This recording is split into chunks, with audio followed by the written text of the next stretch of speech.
हाय कितना तीखा मैगी था ये। हाय मुंह जला दिया पूरा।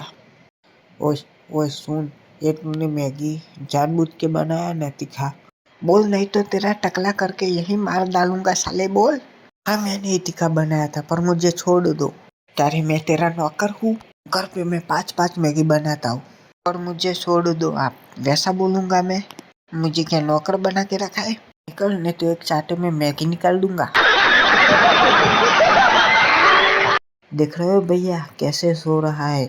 मेरा 1500 ले गया है, अभी तक वापस नहीं किया। बात तेरे भेजे में घुस रही है नहीं नूबड़े, मेरे पैसे दे दे। अरे पैसे पैसे क्या कर रहा है, किसको सुना रहा है? गरीब है तू, गरीब है। आके ले जाना, एक कट्टा चावल का हिसाब हो जाएगा बराबर। शक्कर भी ले जाना सुबह चाय उबालने के लिए। मेरा सिर मत खा, 3 महीने हो गए पैसे की बात को। ये ले चाबी, घर जाके ले लेना गरीब।